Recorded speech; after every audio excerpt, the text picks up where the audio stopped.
everyone. My name is Sarah Cremona, and I am the founder of the Mama Nest.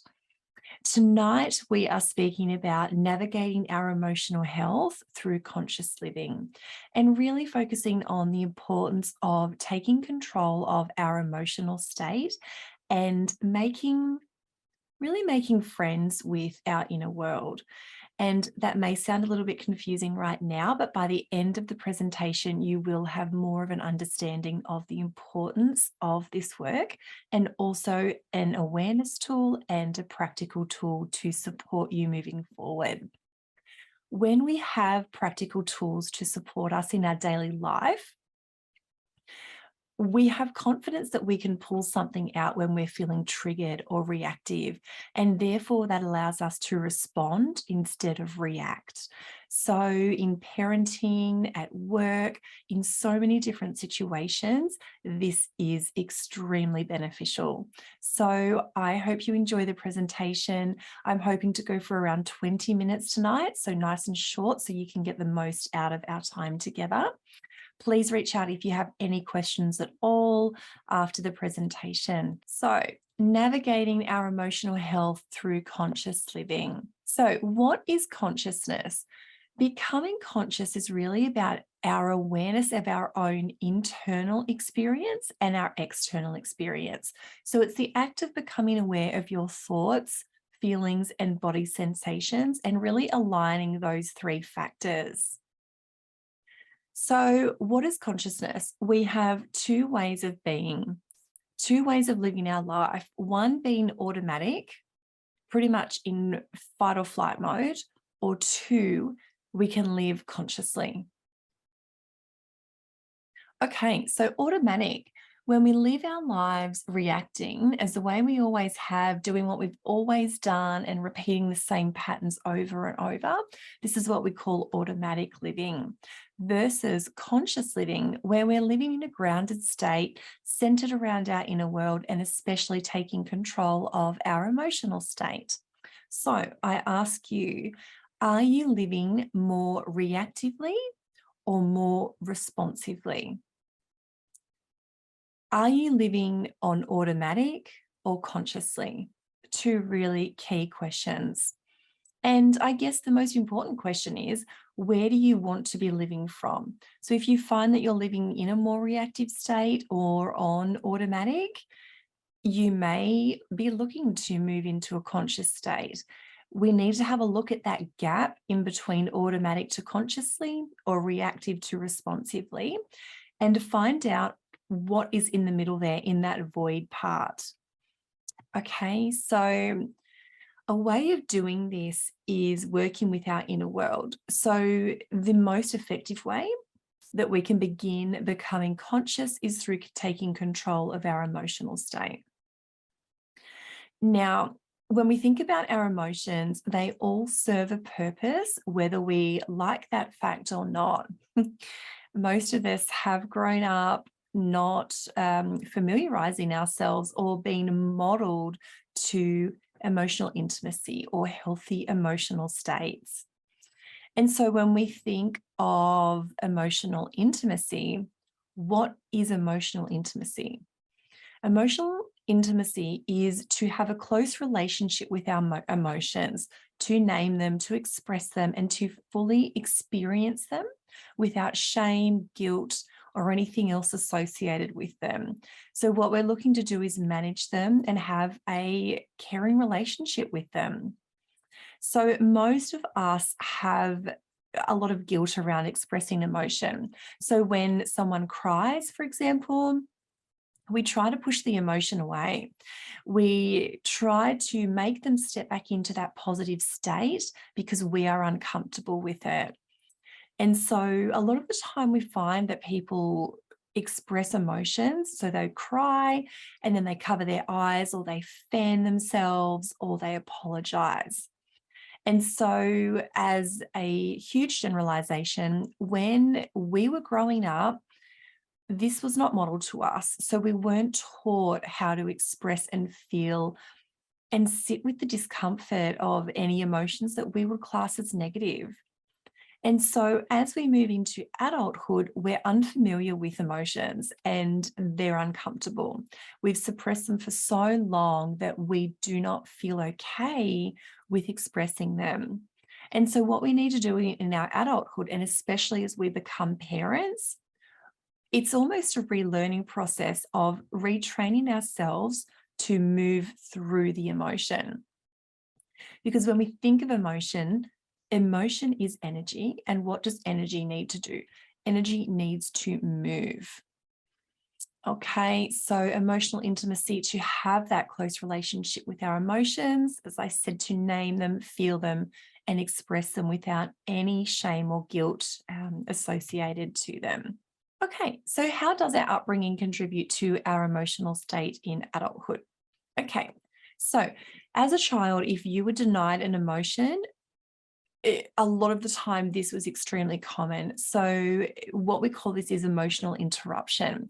So we would start an emotion, so sadness, anger, and it would be shut down by someone like our big people, our carers, people that matter to us.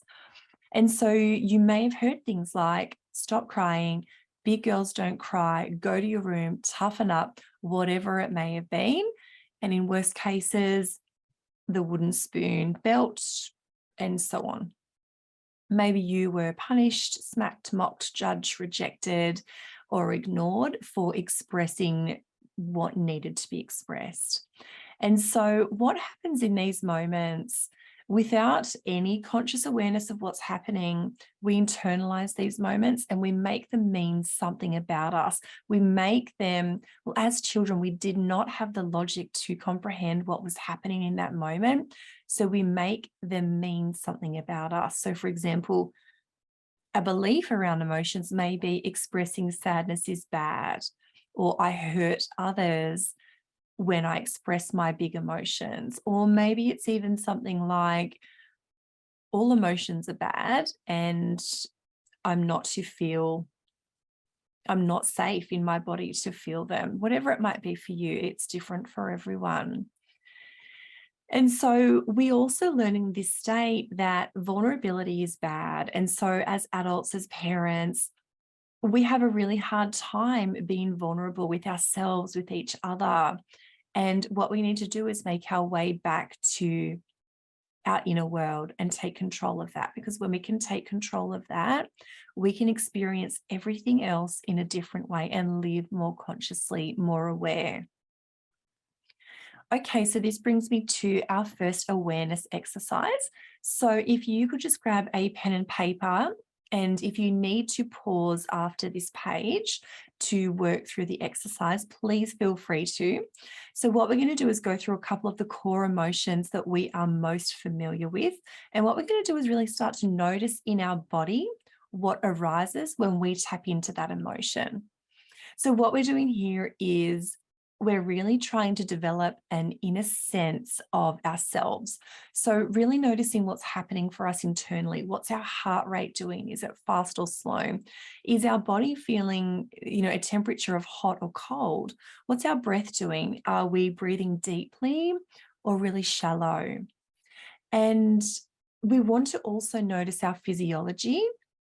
So are your shoulders slouched? Are they back? Do you feel confident with this emotion, or do you feel quite vulnerable and maybe unsafe in your body? What we're looking for is whether we feel in control with this emotion or whether this feels foreign. So down the left side of your page, I'll just get you to write down the emotions of sadness, anger, happiness, and anxiety. They tend to be the four ones that we mainly focus on. Excuse me, because they are the most common and most of us tend to be able to tap into those instantly. Okay, so now that you've got those written down on the left-hand side of your page, I'm going to ask you to start with sadness. And when you think of sadness, I just want you to notice what comes up in your body. And all you're going to do is just be with yourself for a moment. You may even like to pause, and you just need to reflect and ask yourself the question, I notice in my body and just complete that paragraph. Okay, so we'll start with sadness. I notice in my body. Just be with yourself, just noticing what comes up.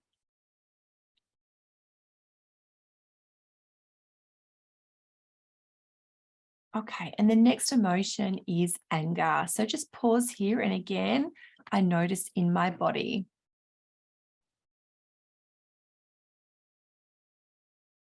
The next emotion is happiness. So just noticing again what's happening in your body.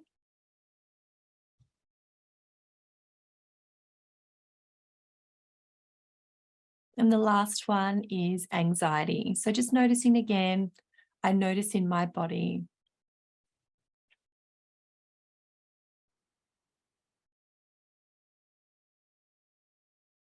And so I'll just give you an example of anger. And this is a personal example because I can access, as a mom, I can access anger very easily, and I can go from 0 to 100 very quickly. So when I tap into anger, for me, I notice that my body begins to feel really tense and my jaw begins to clench, my nostrils flare, my breath almost stops. And I can also notice it in my belly. I suck in my abdominal region, and sometimes my chest feels hot and I feel like it's a volcano about to erupt, explode. And so for me, anger is that one. There is a lot happening in my body when I access this space. So that is the depth of how far you can go with this. It may not be all of that for you. It may be just be really compassionate with yourself, because it is different for us all. Maybe you notice that different emotions activate in different parts of your body. Maybe your anger's in your neck. Did you notice that your physiology was slumped or shoulders back? It's different for everyone. But a really key ingredient here is that emotions have a message. Every single emotion has a message for us if we choose to listen to what that is. So they are always communicating to us what we need to tap into. So for example, anger tends to be an outward display, and what we don't see is what is underneath the anger. So by the time we reach anger, a lot of the time, what is underneath that is grief, sadness, frustration, and a lot of the time it can be a boundary violation or an unmet need.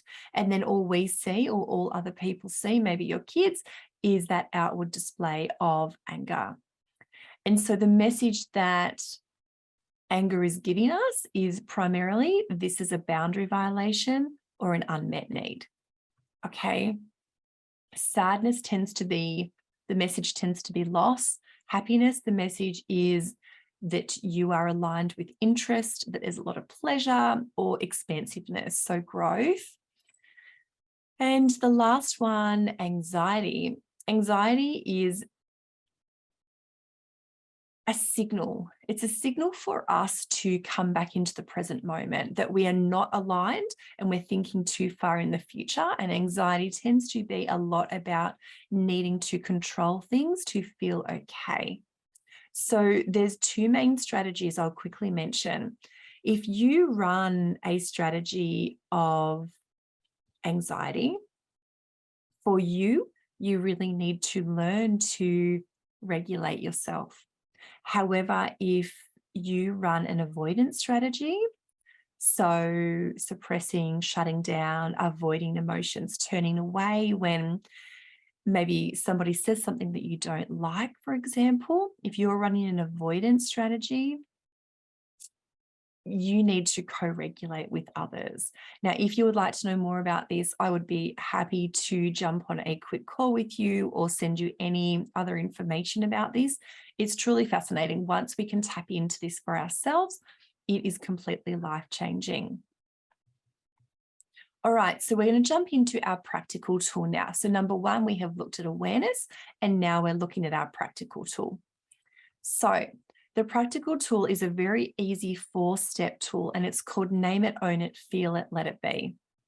Okay, so number one, when an emotion arises, and we're going to go with anxiety just because it is extremely common.